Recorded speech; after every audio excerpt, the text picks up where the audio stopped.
وأحسن منك لم تر قط عيني وأحسن منك لم تر قط عيني وأجمل منك لم تلد النساء خلقت مبرأ من كل عيب كأنك قد خلقت كما تشاء ما إن مدحت محمدا بمقالتي ولكن مدحت مقالتي بمحمد আল্লাহ রাব্বুল আলামিন আমাদেরকে আখিরি জামানার পয়গম্বর জনাবে মুহাম্মদুর রাসূলুল্লাহ সাল্লাল্লাহু আলাইহি ওয়াসাল্লামের উম্মত হিসেবে দুনিয়াতে পাঠিয়ে আমাদের মর্যাদাকে আকাশচুম্বী করে দিয়েছেন। এজন্য শুকরিয়া আদায় করি আলহামদুলিল্লাহ। আমাদের কোনো মর্যাদা নেই, আমাদের কোনো শ্রেষ্ঠত্ব নাই, আমাদের কোনো মহত্ব বরত্ব কোনো গুরুত্ব আমাদের ছিল না। আমাদের সম্মান ইজ্জত মর্যাদা এগুলোর একটাই কারণ, আমাদেরকে আল্লাহ রাব্বুল আলামিন শেষ জামানার পয়গম্বর আখেরি নবী সর্বশ্রেষ্ঠ নবী সর্বশেষ নবী খাতামুন নবিয়্যিন রহমাতুল লিল আলামিন শাফিউল মুজনিমিন জনাবে মুহাম্মদুর রাসূলুল্লাহ সাল্লাল্লাহু আলাইহি ওয়াসাল্লামের উম্মত হিসাবে পাঠিয়েছেন। এটাই আমাদের সম্মানের গৌরবের বিষয়। এছাড়া আমাদের সম্মান আর গৌরবের তেমন কোনো বিষয় নেই, কেন আমাদের হায়াত অল্প, ইবাদত স্বল্প। আমরা একদম পিছনের কাতারে থাকতাম উম্মত হিসাবে, কিন্তু রাসূলের উম্মত হওয়ার কারণে আমাদের মর্যাদা অনেক বেড়ে গেছে, অনেক বেড়ে গেছে, অনেক বেড়ে গেছে। এজন্য আল্লাহ রাব্বুল আলামিন আমাদেরকে শেষ জামানার পয়গম্বরের উম্মত হিসাবে পাঠিয়েছেন। আমরা কোনো দাবি করিনি, কোনো দরখাস্ত করিনি, কোনো অনুনয় বিনয় করিনি, আমরা কোনো আরজি করিনি, কোনো মিছিল মিটিং চাওয়া পাওয়া কিছু আমরা করিনি। আল্লাহ রাব্বুল আলামিন নিজ দয়ায় নিজ মোহাব্বত ভালোবাসায় আমাদেরকে আখেরি জামানার পয়গম্বরের উম্মত হিসাবে পাঠিয়েছেন। এজন্য আবারও শুকরিয়া আদায় করি আলহামদুলিল্লাহ। যদি কোনো উম্মতের মধ্যে আখেরি জামানার পয়গম্বরের উম্মত হিসাবে আসার পরেও শুকর না থাকে, দিলের মধ্যে যদি স্বাচ্ছন্দ্য আনন্দ না থাকে, তাহলে এর থেকে কপাল পোড়া, এর থেকে হতভাগা আর কেউ হতে পারে না। রাসূল করিম সাল্লাল্লাহু আলাইহি ওয়াসাল্লাম সাহাবী কিরাম রাদিয়াল্লাহু তাআলা আনহুমদেরকে নিয়ে বসা। হযরত উমর ফারুক রাদিয়াল্লাহু তাআলা আনহু তাওরাতের একটা পেজ নিয়ে, একটা ছাপা নিয়ে রাসূল করিম সাল্লাল্লাহু আলাইহি ওয়াসাল্লামের সামনে আসলেন। হযরত উমর রাদিয়াল্লাহু তাআলা আনহুর কাছে তাওরাতের ওই পেজের ওই পৃষ্ঠার লেখাগুলো কথাগুলো অন্তরে খুব রেখাপাত করছে, অনেক ভালো লাগছে, অনেক গুরুত্ব অন্তরের মধ্যে আসছে। এজন্য হযরত উমর ফারুক রাদিয়াল্লাহু তাআলা আনহু তাওরাতের ওই পেজটা নিয়ে রাসূল করিম সাল্লাল্লাহু আলাইহি ওয়াসাল্লামের কাছে এসে বলতেছে, ইয়া রাসূলুল্লাহ, এই যে এই পেজটা, এই পৃষ্ঠাটা, এটা তাওরাতের কপি, অনেক মূল্যবান গুরুত্বপূর্ণ কথাগুলো এই পেজের মধ্যে লেখা আছে। এই কথাগুলো বলতেছে যে এই সময়টা অতিবাহিত হচ্ছে, রাসূল করিম সাল্লাল্লাহু আলাইহি ওয়াসাল্লামের চেহারাটা ততটা মলিন হচ্ছে এবং রাগ হচ্ছে। হযরত উমর ফারুক রাদিয়াল্লাহু তাআলা আনহু এটা বুঝতে পারেননি, খেয়াল করেননি। হযরত সিদ্দিক আকবর রাদিয়াল্লাহু তাআলা আনহু এটা খেয়াল করছেন।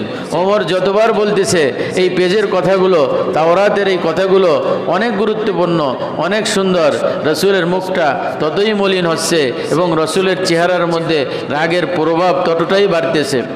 হযরত আবু বকর সিদ্দিক রাদিয়াল্লাহু তাআলা আনহু উমরকে বলেন, এই উমর, থামো, তুমি রাসূল করিম সাল্লাল্লাহু আলাইহি ওয়াসাল্লামের চেহারার দিকে তাকাইছো?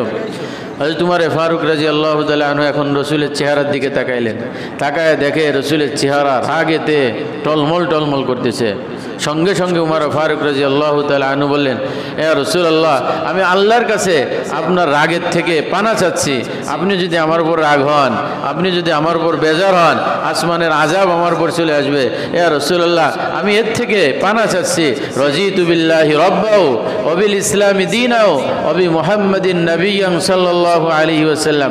আমি আল্লাহকে রব হিসেবে সন্তুষ্ট, ইসলামকে দ্বীন হিসাবে সন্তুষ্ট, আর আপনাকে নবী পেয়ে আমি সন্তুষ্ট সন্তুষ্ট, ইয়া রাসূলুল্লাহ আমার ভুল হয়ে গেছে।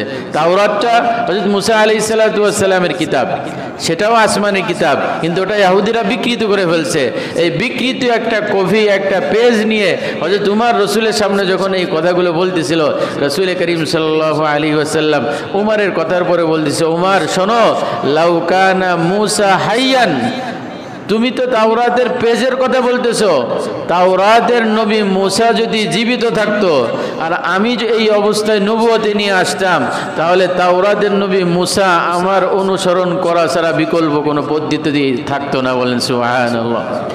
তুমি তো তাওরাতের পেজের কথা বলতেছো, তাওরাতের নবীও যদি থাকতো তাহলে এই অবস্থায় যদি আমি চলে আসতাম, ওই নবীরও আমার অনুসরণ করা ছাড়া বিকল্প আর কোনো পদ্ধতি ছিল না। এমন এক নবী তো আমাকে আল্লাহ তোমাদের কাছে পাঠাইছে। তুমি তাওরাতের কি গুণাগান করতেছো? তুমি তো কোরআনের গুণাগান বলার দরকার, তুমি তো আমি নবীর গুণাগান বলার দরকার। কেন? তাওরাতের নবী জীবিত থাকলে আমার অনুসরণ করা ছাড়া বিকল্প কোনো পদ্ধতি ছিল না। এমন এক নবী আল্লাহ তাআলা আমাদেরকে দিয়েছেন, এমন এক নবীর উম্মত হিসাবে আল্লাহ তাআলা আমাদেরকে দুনিয়াতে পাঠিয়েছেন। এজন্য শুকরিয়া আদায় করি আলহামদুলিল্লাহ। কুরআনে কারীমের মধ্যে আল্লাহ তাআলা বলছেন, ওয়াইযা আখাযা রাব্বুকা মিন বানি আদামা মিন যুহুরিহিম যুররিয়াতাহুম ওয়া আশহাদাহুম আলা আনফুসিহিম আলাস্তু বিরাব্বিকুম। আল্লাহ রাব্বুল আলামিন সমস্ত মানুষদেরকে রূহের জগতে একত্রিত করে একটা অঙ্গীকার নিছেন। সমস্ত উম্মতদেরকে আল্লাহ তাআলা একত্রিত করে রূহের জগতে একটা অঙ্গীকার নিছেন। সেই অঙ্গীকারটা কি? আলাস্তু বিরাব্বিকুম, আমি কি তোমাদের রব নয়? সমস্ত রূহ চিন্তায় ছিল, পেরেশানিতে ছিল, কি উত্তর দিব? সর্বপ্রথম রূহের মধ্যে থেকে আমাদের নবী, সব শেষ নবী, শ্রেষ্ঠ নবী জনাবে মুহাম্মদুর রাসূলুল্লাহ সাল্লাল্লাহু আলাইহি ওয়াসাল্লাম বলেছিলেন বালা। এই বালা শুনে সমস্ত পয়গম্বর বলছিলেন বালা বালা বালা। সমস্ত উম্মাত, সমস্ত মানুষ বলছিল বালা বালা বালা, হ্যাঁ হ্যাঁ হ্যাঁ, আপনি আমাদের রব, আপনি আমাদের রব। সমস্ত মানুষের থেকে আল্লাহ তাআলা অঙ্গীকার নিছেন যে আমি কি তোমাদের রব নয়?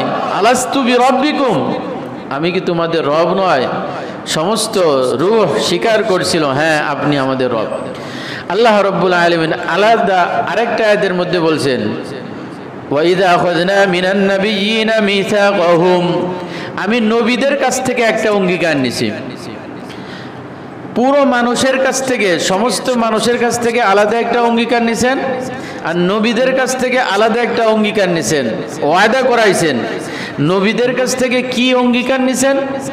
সেই অঙ্গীকারটা ছিল সমস্ত নবীদেরকে আল্লাহ তাআলা বলছেন, যদি যার যার নবুয়তের জামানায় যদি আমার নবী, আমার প্রিয় হাবিব, সর্বশেষ নবী, সর্বশ্রেষ্ঠ নবী জনাবে মুহাম্মদুর রাসূলুল্লাহ সাল্লাল্লাহু আলাইহি ওয়াসাল্লাম যদি চলে আসেন, তাহলে তোমরা কি তোমাদের নবুয়তি মর্যাদা, নবুয়তি দায়িত্ব বাদ দিয়ে আমার নবীর অনুসরণ করতে পারবা কি পারবা না? এই অঙ্গীকার আল্লাহ তাআলা সমস্ত নবীদের থেকে নিয়েছেন। সমস্ত নবী এক বাক্যে স্বীকার করছেন, হ্যাঁ আমার নবুয়তের সময় যদি আপনার শেষ নবী, শ্রেষ্ঠ নবী, আপনার হাবিব যদি উপস্থিত হয়ে যায়, তাহলে আমি আমার নবুয়তি বাদ দিয়ে আপনার নবীর অনুসরণ করব, আপনার নবীর উম্মত হিসাবে আমার দায়িত্ব পালন করব। বলেন সুবহানাল্লাহ। এই অঙ্গীকার আল্লাহ তাআলা নবীদের থেকে নিছেন যে আমার শেষ নবী, আমার শ্রেষ্ঠ নবী যদি যেই নবীর জামানায় চলে আসবে, আমার মাহবুব আসার পরে কোন নবীর আর নবুয়তি আর বাকি থাকবে না, তার দায়িত্ব থাকবে আমার নবীর অনুসরণ করা।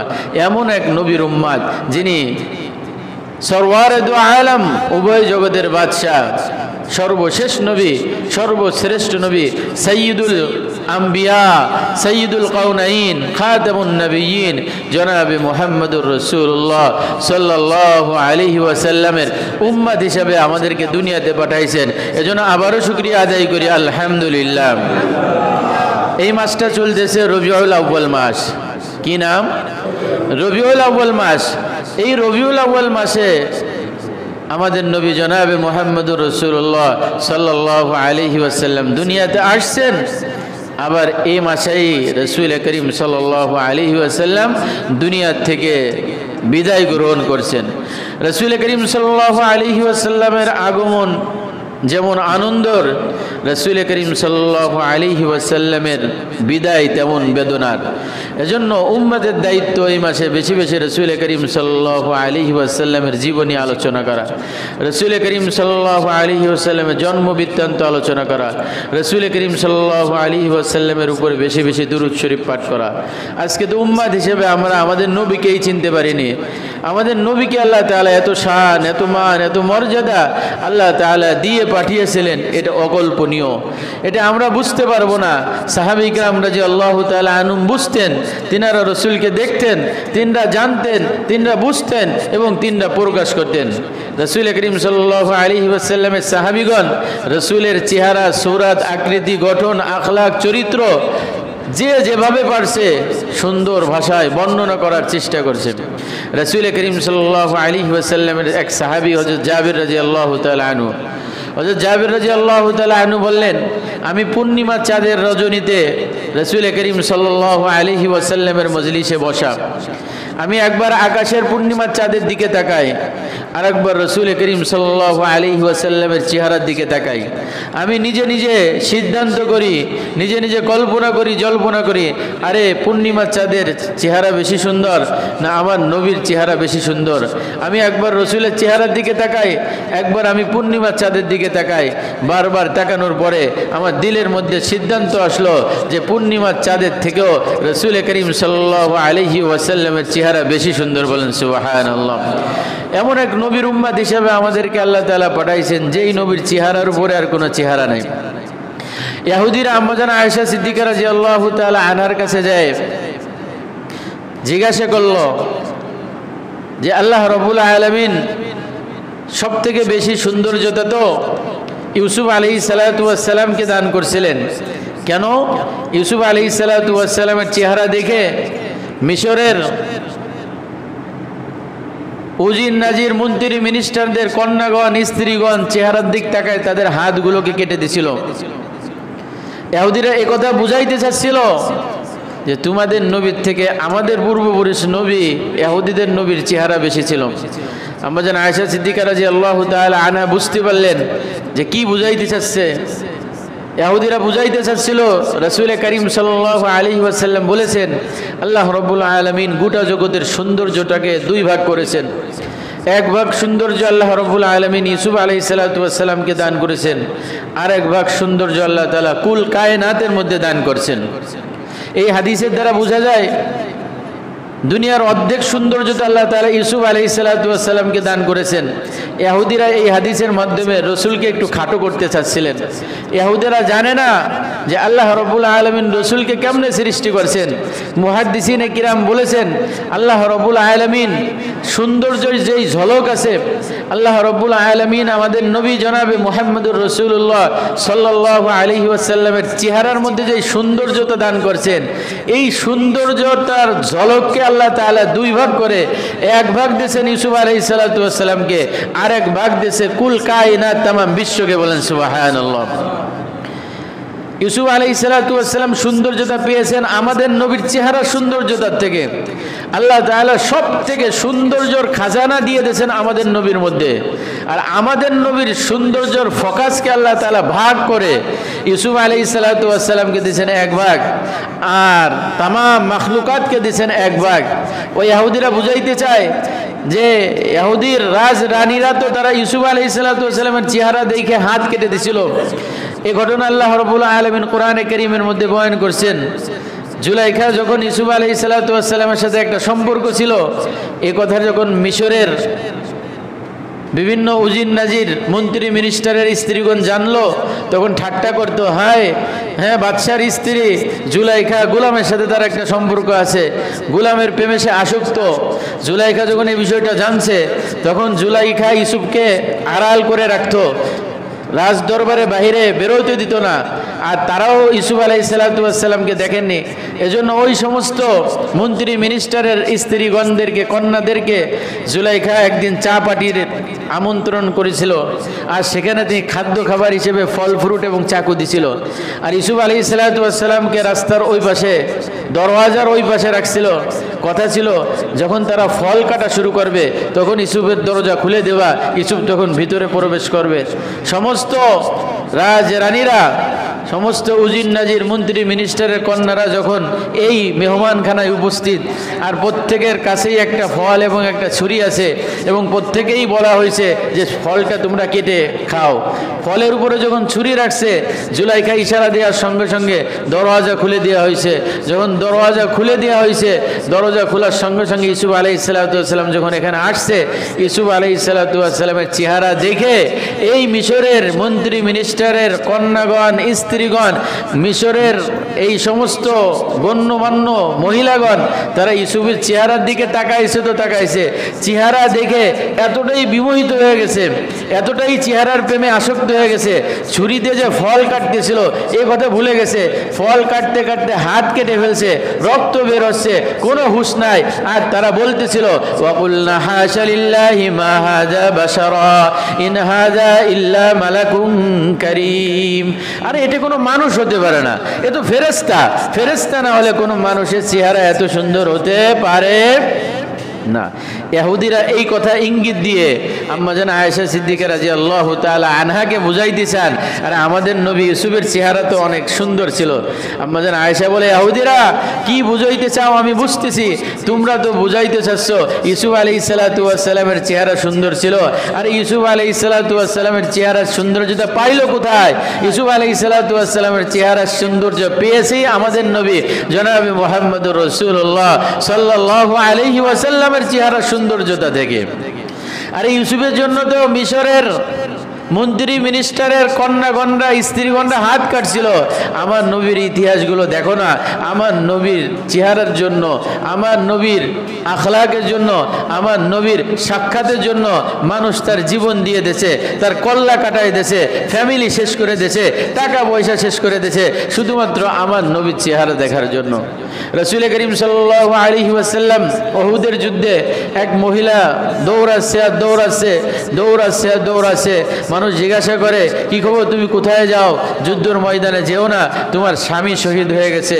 ওই মহিলা বলে, আমার হাবিব, আমার রসুল জনাবে মুহাম্মদুর রাসূলুল্লাহ কেমন আছে? বলে, রসুল ভালো আছে। বলে, আমি রসুলকে না দেখা পর্যন্ত আমার দিলে সান্ত্বনা আসবে না।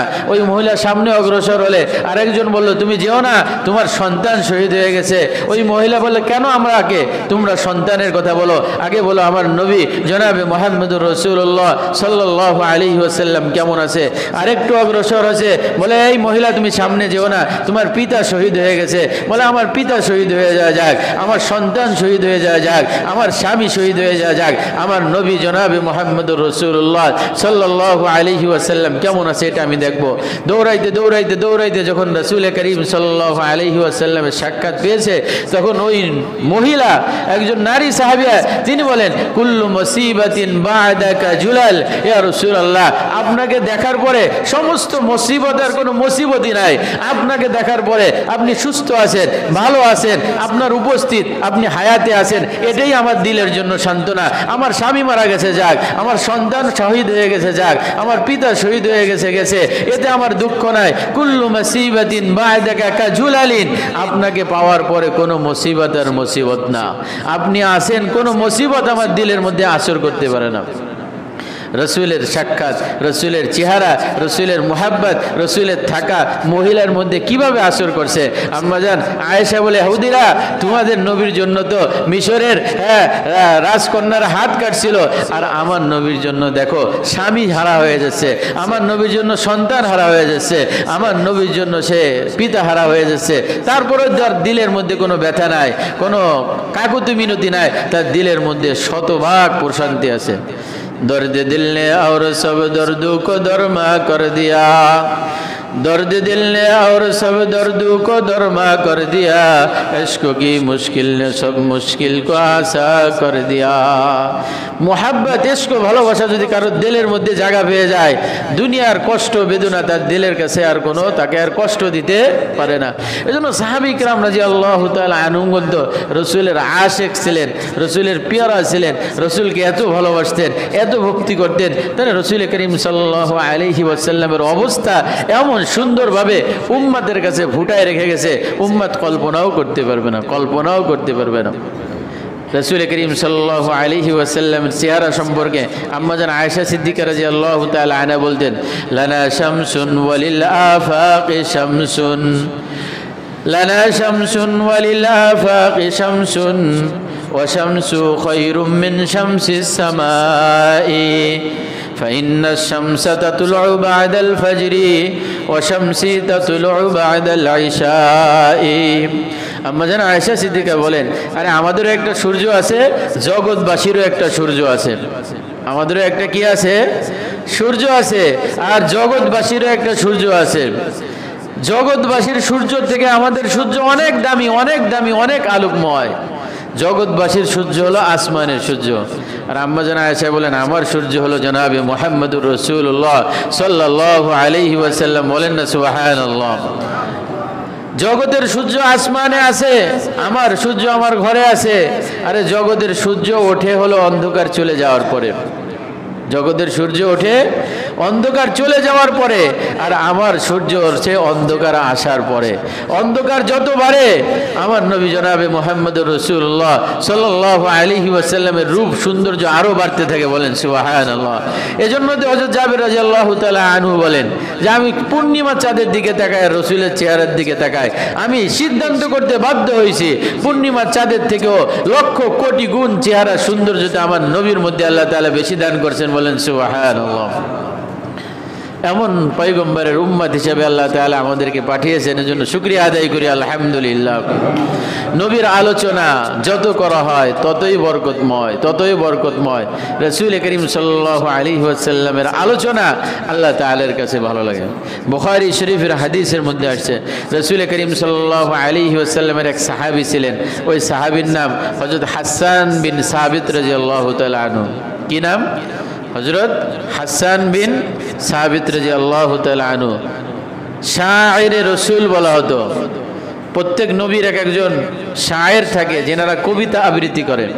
আমাদের নবীর শায়ের ছিল হযরত হাসান বিন সাবিত রাদিয়াল্লাহু তাআলা আনহু। হযরত হাসান বিন সাবিত রাদিয়াল্লাহু তাআলা আনহু একদিন আল্লাহ রাসূল সাল্লাল্লাহু আলাইহি ওয়াসাল্লামের কাছে আরজ করছে, ইয়া রাসূলুল্লাহ, আমি একটু আপনার প্রশংসা বর্ণনা করতে চাই, আমি একটু আপনার প্রশংসা বর্ণনা করতে চাই। আমাদের নবী তো অনেক লাজুক ছিলেন, অনেক লাজুক, অনেক মায়াবী। নিজের প্রশংসা নিজে শুনতে চাইতেন না, অনেক বিনয়ী ছিলেন। রাসূল করিম সাল্লাল্লাহু আলাইহি ওয়াসাল্লাম যখন জমিনের উপরে চলতেন ঝুঁকে ঝুঁকে চলতেন। এত বিনয়ী ছিলেন, ঝুঁকে ঝুঁকে দ্রুত গতিতে চলতেন, মনে হতো দৌড়াইতেন। আমাদের চলার সিস্টেম কি? আমরা পেট ভাসাই দিয়ে হাত পিছনে দিয়ে যত পিছন দিকে ফিরে চলতে পারি, এটা আমাকে সাহেবের মতন দেখা যায়। এটা হলো আমাদের চলার আদব। আর রাসূল করিম সাল্লাল্লাহু আলাইহি ওয়াসাল্লামের চলার আদব ছিল রাসূল সামনের দিকে ঝুঁকে ঝুঁকে চলতেন। মনে হতো, সাহাবী কিরাম বর্ণনা করেছেন, রাসূল যখন চলতেন তা মনে হতো যে রাসূল দৌড়াচ্ছেন। এমনভাবে চলতেন বিনয়ের সাথে, একটু সামনের দিকে ঝুঁকে। এত বিনয়ী ছিলেন। রাসূল করিম সাল্লাল্লাহু আলাইহি ওয়াসাল্লাম সামনে হাঁটতেন না। আমরা তো একটু নেতা হয়ে গেলি, আমার একটা মূল্যায়ন হয়ে গেলি, আমি সামনে হাঁটবো, সবাই আমার পিছে পিছে থাকবে, এটাই আমার মর্যাদা। রাসূল করিম সাল্লাল্লাহু আলাইহি ওয়াসাল্লামের আদব এটা ছিলেন না। রাসূল করিম সাল্লাল্লাহু আলাইহি ওয়াসাল্লাম সামনে হাঁটতেন না। রাসূলের সিস্টেম ছিলেন রাসূল মাঝখানে হাঁটতেন। সাহাবী ইকরাম আশেপাশে সব জায়গায় থাকতেন। রাসূল করিম সাল্লাল্লাহু আলাইহি ওয়াসাল্লাম বিনয়ী এত বেশি ছিলেন, রাসূল করিম সাল্লাল্লাহু আলাইহি ওয়াসাল্লাম মাঝখানে হাঁটতেন। বিনয়ের এক খাজানা দিয়ে আল্লাহ রাব্বুল আলামিন আমাদের নবীকে পাঠিয়েছেন। হযরত হাসান বিন সাবিত রাদিয়াল্লাহু তাআলা আনহু যখন রাসূল করিম সাল্লাল্লাহু আলাইহি ওয়াসাল্লামের কাছে অনুমতি চাইছেন, ইয়া রাসূলুল্লাহ, আমি একটু আপনার প্রশংসা করতে চাই। রাসূল করিম সাল্লাল্লাহু আলাইহি ওয়াসাল্লামের চেহারাটা লজ্জায় মলিন হয়ে গেছে। কেমনে অনুমতি দেবেন? হাসান, বলো, আমার প্রশংসা তুমি করো। এটা তো আমাদের নবীর শান না, আমাদের নবীর শান না। আমাদের নবী অনেক বিনয়ী। রাসূল করিম সাল্লাল্লাহু আলাইহি ওয়াসাল্লাম সাহাবী কিরামকে বলেন, একদিন আমি এক জিন শয়তানকে ধরে ফেললাম। রাসূল করিম সাল্লাল্লাহু আলাইহি ওয়াসাল্লাম বলেন, আমি তাকে ধরে রাখছিলাম। আমার মনের মধ্যে চিন্তা আসলো যে আমি তাকে ধরে রেখে দিই, সকালবেলা যাতে বাচ্চারা এর সাথে খেলাধুলা করতে পারে। জিন জিন জিন ধরে রাখবেন। রাসূল করিম সাল্লাল্লাহু আলাইহি ওয়াসাল্লাম বলেন, এর পর মুহূর্তে আমার মনে আসলো যে আমার ভাই সুলাইমান আলাইহিস সালাতু ওয়াস সালামের আত্মমর্যাদায় আঘাত লাগে কিনা এজন্য আমি তাকে ছেড়ে দিলাম। তার মানে হলো হযরত সুলাইমান আলাইহিস সালাতু ওয়াস সালাম আল্লাহ তাআলার কাছে দোয়া করেছিলেন, রব্বি হাবলি মুলকাল লা ইয়ামবাগি লিআহাদিম মিন বাদি। আল্লাহ, আপনি আমাকে এমন এক রাজত্ব দান করবেন, আমার পরে এই রাজত্ব আপনি অন্য কাউকে দান করবেন না। আল্লাহ তাআলা সুলাইমান আলাইহিস সালাতু ওয়াস সালামকে সেই রাজত্ব দান করেছিলেন। সুলাইমান আলাইহিস সালাতু ওয়াস সালামের অধীনে জিনরা থাকতো, প্রাণীরা থাকতো, বাতাসকে অধীনে করে দিয়েছিলেন আল্লাহ তাআলা। তো সুলাইমান আলাইহিসসালাতু ওয়াসসালামকে আল্লাহ তাআলা যে যোগ্যতা দিয়েছিলেন তার থেকে শতভাগ যোগ্যতা বেশি আল্লাহ তাআলা আমাদের নবীকে দিয়েছিলেন। কিন্তু আমাদের নবী এতই বিনয়ী ছিলেন, আমাদের নবী বলেন, জিন ধরে রাখছিলাম, চাচ্ছিলাম যে বাচ্চারা সকালে খেলা করবে, কিন্তু ভাই সুলাইমানের আত্মমর্যাদায় যদি একটু আঘাত লাগে, আল্লাহ তাআলার কাছে আমি দোয়া করলাম, আল্লাহ এমন রাজত্ব আমাকে দেবেন যা অন্য কাউকে দেবেন না। তাহলে আমি যদি ধরে রাখি তাহলে আমার ভাই সুলাইমানের অন্তরের মধ্যে আঘাত লাগতে পারে। আল্লাহ তাআলা আমার পরেও এরকম রাজত্ব আরেকজন নবীকে দান করেছেন, এজন্য আমার ভাই সুলাইমানের আত্মমর্যাদায় যাতে আঘাত না লাগে এজন্য আমি জিন ছেড়ে দিছি। কিন্তু এই ক্ষমতা আল্লাহ তাআলা আমাদের নবীকে কি দিছিলেন? এতটা লাজুক আমাদের নবী। আমাদের নবী যখন অন্য অন্য নবীদের মর্যাদা বয়ান করছেন তখন এমনভাবে বয়ান করছেন মনে হতো যে আমাদের নবী মনে হয় ওই সমস্ত নবীদের মর্যাদা বেশি। রাসূল করিম সাল্লাল্লাহু আলাইহি ওয়াসাল্লাম বলেন, হাসরের ময়দানে যখন সবাই উঠবে তখন আমি দেখব মুসা আলাইহিস সালাতু ওয়াস সালাম আরশের খুঁটি ধরে ঝুলে আছে, খুঁটি জড়ায় ধরে আছে। আমার জানা নাই মুসা কি সবার আগে উঠছে নাকি। এই হাদিসের দ্বারা মুসার মর্যাদা বর্ণনা হয়েছে। রাসূল করিম সাল্লাল্লাহু আলাইহি ওয়াসাল্লাম যখন নবীদের মর্যাদা বয়ান করতেন খুব বিনয়ের সাথে করতেন, তাদের মর্যাদা আকাশচুম্বী করে দিতেন। এমন এক নবী, এমন এক বিনয়ওয়ালা নবী আল্লাহ তাআলা আমাদেরকে দান করেছেন, প্রশংসা শুনতেই চাইতেন না। হযরত হাসান বিন সাবিত রাদিয়াল্লাহু তাআলা আনহু যখন বলছেন, ইয়া রাসূলুল্লাহ আপনি একটু আমাকে অনুমতি দেন, আমি একটু আপনার প্রশংসা করি। রাসূল করিম সাল্লাল্লাহু আলাইহি ওয়াসাল্লাম মাথাটা ঝুঁকাইলেন, মুখটা একদম লজ্জায় মলিন হয়ে গেল। রাসূলের জবান থেকে বলবেন এটা হচ্ছেই না। আল্লাহ রাব্বুল আলামিন আসমানের থেকে ওহী পাঠাই দিয়েছেন, জিবরাইল পাঠাই দিয়েছেন, আমার হাবিবকে বলেন আমার মন চায় হাসানের মুখ দিয়ে আপনার প্রশংসা শুনতে। বলেন সুবহানাল্লাহ। আল্লাহ তাআলা বলেন আমার মন চায় হাসানের মুখ দিয়ে আপনার প্রশংসা শুনতে, আপনি হাসানকে অনুমতি দেন। আপনি হাসানকে কি করেন? অনুমতি দেন। রাসূল করিম সাল্লাল্লাহু আলাইহি ওয়াসাল্লাম মাথাটা উঠাইলেন, হাসানকে বলেন কুম ইয়া হাসান, হাসান তুমি দাঁড়াও। ওয়া আইয়াদাল্লাহু বিরূহিল কুদুস মিনহু, আল্লাহ তাআলার সম্মানিত ফেরেশতা তোমাকে সহযোগিতা করবেন, জিবরাইল আলাইহিস সালাতু ওয়াস সালাম তোমাকে সহযোগিতা করবে। হযরত হাসান বিন সাবিত রাদিয়াল্লাহু তাআলা আনহু দাঁড়াইলেন রাসূল করিম সাল্লাল্লাহু আলাইহি ওয়াসাল্লাম সামনে। রাসূল মাথাটা ঝুঁকায় দিলেন, নিজে নিজের প্রশংসা শুনবে এটা কেমন দেখা যায়। রাসূল করিম সাল্লাল্লাহু আলাইহি ওয়াসাল্লাম মাথাটা ঝুঁকানো, মুখটা লজ্জায় বিনয়ী। আল্লাহ রাব্বুল আলামিন तमाम দুনিয়ার সৌন্দর্যতা রাসূলের চেহারার দিকে ঢেলে দিয়েছে।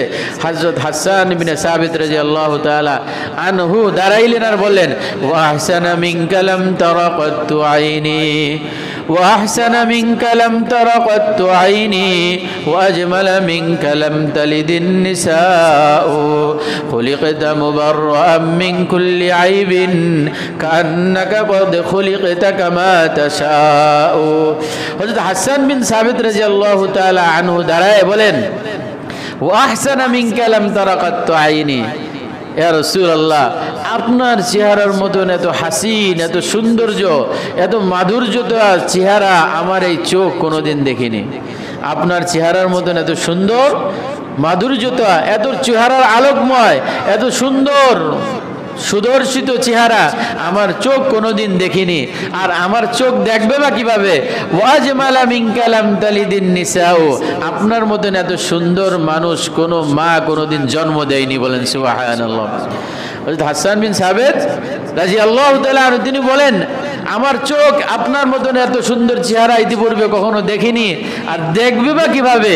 কোনো মা তো এরকম কোনো সন্তান জন্ম দেননি। খুলিকতা মুবাররাআম মিন কুল্লি আইবিন কান্নাকা কদ খুলিকতা কামা তাশাউ, আল্লাহ তাআলা আপনাকে সৃষ্টি করেছেন সমস্ত ত্রুটি মুক্ত হিসাবে।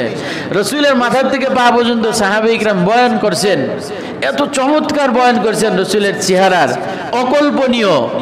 অবর্ণনীয় সাহাবী ইকরাম বর্ণনা করার পরে বললেন যে আমি তো সীমিত, আমি যা বুঝছি তাই বলছি, এর থেকে শত শত শতগুণ বেশি আল্লাহ তাআলা রূপ সৌন্দর্যতা জনাবে মুহাম্মদুর রাসূলুল্লাহ সাল্লাল্লাহু আলাইহি ওয়াসাল্লামকে দান করেছেন। বলেন সুবহানাল্লাহ। হযরত হাসান বিন সাবিত বলেন আল্লাহ তাআলা আপনাকে তো সৃষ্টি করেছেন দোষ ত্রুটি মুক্ত হিসাবে, এবং আপনাকে আল্লাহ তাআলা সৃষ্টি করেছেন আপনার ইচ্ছায়। সমস্ত মানুষকে আল্লাহ তাআলা সৃষ্টি করেছেন আল্লাহর ইচ্ছায়, আল্লাহ যেভাবে চাইছেন সেভাবে মানুষকে বানাইছেন। কিন্তু দেখলে মনে হয়, হাসান বিন সাবিত বলেন যে আপনাকে দেখলে মনে হয়, রসুলের চেহারার দিকে তাকায়া আপনাকে দেখলে মনে হয় আল্লাহ তাআলা আপনাকে সৃষ্টি করেছেন আল্লাহর ইচ্ছায় না, আপনি যেমন চাইছেন, আপনি যেভাবে চাইছেন। মানুষকে আল্লাহ তাআলা সৃষ্টি করেছেন আল্লাহ যেভাবে চাইছেন, কিন্তু আপনাকে আল্লাহ সৃষ্টি করেছেন আপনি যেভাবে চাইছেন সেভাবে। বলেন সুবহানাল্লাহ। হযরত হাসান বিন সাবিত রাদিয়াল্লাহু তাআলা আনহু সাথে সাথে আরেকটা কথা বলে, হে জগৎবাসীরা, কুল কায়নাতের মানুষ শোনো, তোমরা একথা মনে করো না আমি হাসান বিন সাবিতের কবিতার মাধ্যমে রসুলের সৌন্দর্যতা বৃদ্ধি পাইছে। খবরদার, না না না না, আমার কবিতার মাধ্যমে রসুলের সৌন্দর্যতা বাড়েনি।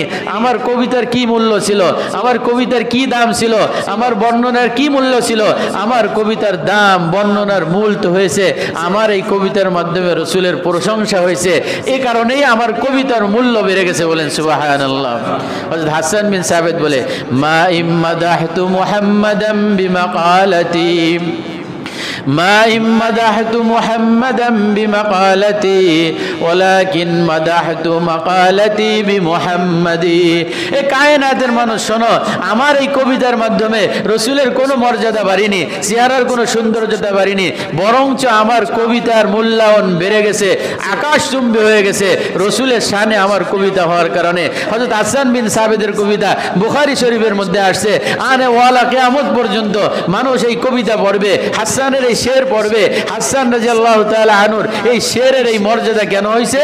কেন? এই শেরের সাথে রসুলের সৌন্দর্যতার সম্পর্ক লেগে গেছে, যার কারণে আল্লাহ রাব্বুল আলামিন তার নামটাকেও আকাশচুম্বী মর্যাদা আল্লাহ তাআলা দিয়ে দিয়েছেন। এজন্য রসুলের মহাব্বত, রসুলের ভালোবাসা, রসুলের আদর্শ যদি আমরা গ্রহণ করতে পারি তাহলে আমাদের জিন্দেগি কামিয়াব হয়ে যাবে। পবিত্র রবিউল আউয়াল মাস চলতেছে, রসুলের মর্যাদা, রসুলের শান, রসুলের মান ঘরে ঘরে আলোচনা হওয়ার দরকার। এক জায়গায় বসলে রসুল সাল্লাল্লাহু আলাইহি ওয়াসাল্লামের আলোচনা হওয়ার দরকার এবং রসুলের সুন্নাতের উপরে নিজেদের আমল আসার দরকার। আমাদের একটা ওয়াদা অঙ্গীকারবদ্ধ হওয়ার দরকার। রসুলের শান মান একদিকে, তামাম দুনিয়া একদিকে, তামাম দুনিয়া বিসর্জন দিতে পারি, কিন্তু রসুলের শান মানের উপরে আঘাত আসবে এক চুল পরিমাণ আমরা সহ্য করতে পারবো না। হযরত খাব্বাব রাদিয়াল্লাহু তাআলা আনহুর সম্পর্কে এভাবে বর্ণনা আসছে, হযরত খুবাইব রাদিয়াল্লাহু তাআলা আনহু সম্পর্কে বর্ণনা আসছে, তাকে যখন শুলে চড়ানো হয়, মৃত্যুদণ্ড দেওয়া হয়, কাফেররা বলছিল, ও খুবাইব শোনো, তুমি যদি একটা কথা শুধুমাত্র জবান দিয়ে বলতে পারো তাহলে তুমি কি ছেড়ে দেওয়া হবে? কি কথা বলবা? যে আমার স্থানে যদি মুহাম্মদকে দেওয়া হতো, আমাকে যে এই শুলে, আমাকে যে এখানে শুলে চড়ানো হচ্ছে, যদি আমার স্থানে মুহাম্মদকে দেওয়া হতো, শুধুমাত্র এতটুকু কথা যদি তুমি বলতে পারো তাহলে তোমাকে মুক্ত করে দেব। হযরত খুবাইব রাদিয়াল্লাহু তাআলা বলে, এ কাফের, তোমরা কি বলো আমার স্থানে মুহাম্মদ? এটা তো জল্পনা কল্পনা, অসম্ভব। কোন ব্যক্তি যদি বলে যে আমার জীবনের বিনিময়ে মুহাম্মাদের গায়ে যদি একটা কাঁটা ফুটবে, তারপরেও মুহাম্মাদের গায়ে একটা কাঁটা ফুটবে, আমি জীবন দিয়ে হলেও সহ্য করতে পারবো না। তাদের কাছে রসুলের মান শান একদিকে ছিল আর তামাম দুনিয়ার একদিকে ছিল, জীবন একদিকে ছিল, রসুলের মুহাব্বত ভালোবাসা আর একদিকে ছিল, রসুলের সুন্নাত একদিকে আর তামাম দুনিয়া একদিকে। হযরত উমর ফারুক রাদিয়াল্লাহু তাআলা আনহু যখন অর্ধ জাহানের খিলাফতের দায়িত্ব প্রাপ্ত, যখন আমিরুল মুমিনিন খলিফাতুল মুসলিমিন অর্ধ জাহানের খিলাফতের দায়িত্ব পালন করেন, রাষ্ট্রীয় কোনো এক সফরে রোম পারস্য বিভিন্ন অঞ্চলের রাজা বাদশাদের সাথে এক দস্তরখানায় খানা খাচ্ছিলেন। আর রাসূল করিম সাল্লাল্লাহু আলাইহি ওয়াসাল্লামের খানা খাওয়ার সুন্নাত হলো দস্তরখানায় যদি খানা পড়ে যায় তাহলে সেটা পরিষ্কার করে সেটাকে খেয়ে নেওয়া। কেন? খানার কোন স্থানে বরকত আছে এটা জানা নাই। যেই লুকমাটাকে আমি ফেলিয়ে দিলাম, হতে পারে খানার বরকত ওই লুকমার মধ্যে রয়ে গেছে, খানাটা অপচয় হবে। এজন্য রাসূল করিম সাল্লাল্লাহু আলাইহি ওয়াসাল্লামের সুন্নাত হলো দস্তরখানায় কোনো খানা পড়ে গেলে ওটা পরিষ্কার করে ওই খানাটা খেয়ে নেওয়া, এটা রাসূলের সুন্নাত। আর আমাদের সমাজে সুন্নাত হলো আমাদের খানা একটা যদি পড়ে যায় ওটা যদি খাওয়া হয়, এটা কেমন আমাদের কৃষ্টি কালচার, আমাদের আধুনিক সভ্যতা এটা কেমন মানতেই চায় না। আরে একটা খাবার পড়ে গেছে, এটা খাবো কিভাবে? একে তো আমরা দস্তারখানা বিছাই খানা খাই না, দ্বিতীয়ত কোনো খাবার পড়ে গেলে সেটা উঠায়ও আমরা খেতে চাই না। একটা পরিষ্কার জায়গায় একটা খাবার পড়ে গেছে, এটা রসুলের সুন্নাত, খাবারটা উঠায় খাও। ওই খাবারটা তৈরি করতে একদিন দুই দিনে হয়নি, শত শত ফেরেশতা ওই খাবারের পিছনে কাজ করছে। তুমি একটা খাবার অপচয় করলা, নষ্ট করে ফেললা, শত শত ফেরেশতা তার পিছনে মেহনত করছে, এটা সুন্নাতের খিলাফ। কিন্তু আমাদের কৃষ্টি কালচার, আমাদের সামাজিকতা হলো কি, খানা যদি একটু পড়ে গেছে, দস্তারখানা পড়লো, ভালো জায়গা পড়লো, ওটা আমরা উঠাই খাইতে চাই না। বাচ্চাদেরকে বলে এটা খায় না, যেই খানা পড়ে গেছে সেটা খাওয়া যায় না। এটা আমাদের আদর্শ আর রসুলের আদর্শ। পরিষ্কার জায়গায় খানা পড়লে সেই খানা পরিষ্কার করে ওটা খাওয়া, এটা রসুলের আদর্শ। তোমার ফারুক রাদিয়াল্লাহু তাআলা আনহু খানা খাচ্ছেন, খানার একটা লুকমা দস্তারখানায় পড়ে গেছে। তোমার ফারুক রাদিয়াল্লাহু তাআলা আনহুর সাথে অনেক সাথী সঙ্গীরা আছে মুসলমান যারা। তোমার ফারুক রাদিয়াল্লাহু তাআলা আনহু তো রসুলের সুন্নাতের এত আশেক, এত প্রেমিক, এত রসুলের জন্য কুরবান। আর তোমার ফারুক রাদিয়াল্লাহু তাআলা আনহু তো ওই খানা উঠাই খাবেন। পাশের থেকে অন্যরা বলতেছেন, এ আমিরুল মুমিনিন, আমরা বিশাল বড় রাজ দরবারে উপস্থিত হয়ে গেছি, এখানে বিভিন্ন এলাকার রাজা বাচ্চারা বসে আছে, আপনি যদি এই লুকমাটা উঠাই খান তাহলে এরা মনে করবে আরে কোন ধরনের মানুষ, এটা সামাজিকতা বোঝে না, এটা কোনো সভ্যতা বোঝে না, এক লুকমা খানা পড়ে গেল সেটা উঠাই খাচ্ছে, তারা একটু নিন্দা মন্দ করবে, তারা একটু ভিন্ন নজরে দেখবে, এই খানা উঠাই খাওয়ার দরকার নাই। তোমার ফারুক রাদিয়াল্লাহু তাআলা আনহু সেদিন যে জবাব দিছে, এই জবাব যদি মুসলমানরা যদি আদর্শ বানাইতে পারতো তাহলে মুসলমান কামিয়াব হয়ে যেত। তোমার ফারুক রাদিয়াল্লাহু তাআলা আনহু বলতেছিল, আতরুকু সুন্নাত হাবিবি সাল্লাল্লাহু আলাইহি ওয়াসাল্লাম লিআজলি হাযিহিল হামাকা। আর এই সমস্ত বিভিন্ন দেশের রাজা বাদশারা, এই সমস্ত মূর্খ কাফের মুশরিক বেদিন ইহুদি নাসারা, এদের মধ্যে দ্বীন নাই, কালিমা নাই, এই সমস্ত আহাম্মকের মান মর্যাদার দিকে তাকায় কি আমি আমার রসুলের আদর্শ ছেড়ে দেব? আমি আমার রসুলের সুন্নাত ছেড়ে দেব? আমার রসুলের সুন্নাত একদিকে, আর এই সমস্ত রাজা বাদশারা তাদের আদর্শ একদিকে, হাজারো রাজা বাদশাদের আদর্শ একদিকে যাবে, আমার রসুলের আদর্শ আরেক দিকে যাবে। এজন্য আমি এই সমস্ত মূর্খ, এই সমস্ত রাজা বাদশাদের আদর্শের দিকে লক্ষ্য করে আমি আমার নবীর আদর্শ ছাড়তে রাজি না। তোমার ফারুক রাদিয়াল্লাহু তাআলা লুকমা উঠাই খানা খাইলেন আর বললেন, আতরুকু সুন্নাত হাবিবি সাল্লাল্লাহু আলাইহি ওয়াসাল্লাম লিআজলি হাযিহিল হামাকা। এই সমস্ত মূর্খদের আত্মমর্যাদার দিক তাকায় আমি আমার রসুলের সুন্নাত ছাড়তে পারি না। আজকে আমরাও জীবন পরিচালনা করতেছি, আমরাও রসুলের আশেক দাবি করতেছি, কিন্তু সুন্নাত আমাদের কোথায় গেল? আজকে আমাদের সুন্নাত ভালো লাগে না, বাহিরের কৃষ্টি কালচার সভ্যতা আমার ভালো লাগে। আজকে মাথার টুপি আমার ভালো লাগে না, আজকে মাথার পাগড়ি আমার ভালো লাগে না, আজকে জুব্বা আমার ভালো লাগে না। আমার ছেলে গায়ে জুব্বা পরবে, আমার মেয়ে বোরকা পরবে, আমার মেয়ে হিজাব পরবে, আমার ভালো লাগে না। আমার সন্তান পাঞ্জাবি টুপি পরবে, এটা আমার ভালো লাগে না। আমার সন্তান ইহুদি নাসারাদের মতন চলবে, আপটুডেট হিসাবে চলবে, ফ্যাশনের সাথে চলবে, খ্রিস্টান নাসারাদের পোশাক পরবে, তাদের আদর্শ গ্রহণ করবে, তাদের সামাজিকতা গ্রহণ করবে, তাদের কৃষ্টি কালচার গ্রহণ করবে, এটা আমার কাছে অনেক ভালো লাগে। বিবাহ শাদীতে রসুলের সুন্নাত ভালো লাগে না, মুসলমানিতে রসুলের সুন্নাত ভালো লাগে না, আকিকার মধ্যে রসুলের সুন্নাত ভালো লাগে না, চলাফেরার মধ্যে রসুলের সুন্নাত ভালো লাগে না, উঠা বসার মধ্যে রসুলের সুন্নাত ভালো লাগে না, জীবন পরিচালনার মধ্যে রসুলের সুন্নাত ভালো লাগে না, শুধু ইহুদি নাসারা খ্রিস্টানদের আদর্শ ভালো লাগে। হযরত উমর সেদিন যেই বক্তব্যটা দিয়েছিলেন, যেই সমস্ত রাজা বাদশাদের জন্য আমি রসুলের সুন্নাত ছাড়তে পারি না, আজকে মুসলমান যদি এই রবিউল আউয়াল মাসে এই সিদ্ধান্ত গ্রহণ করতে পারতো, তামাম দুনিয়ার কৃষ্টি কালচার একদিকে থাকবে, আমার রসুলের সুন্নাত একদিকে থাকবে, আমি রসুলের সুন্নাতকে গ্রহণ করব, আমি রসুলের আদর্শ হিসেবে জীবন পরিচালনা করব, তাহলে আল্লাহ তাআলা এই উম্মতের মর্যাদা আকাশচুম্বী করে দিতেন। এজন্য এই রবিউল আউয়াল মাসে আমরা সিদ্ধান্ত গ্রহণ করি, আমরা রসুলের আদর্শ ছাড়া এক চুল পিছ পাও হব না। রাজি আছি না ইনশাআল্লাহ? রসুলের সুন্নাতের উপরে নিজের জীবনটা পরিচালনা করার চেষ্টা করব। আল্লাহ রাব্বুল আলামিন আমাদের তৌফিক দান করেন। ওয়া আখিরু দাওয়ানা আনিল হামদুলিল্লাহি রাব্বিল আলামিন।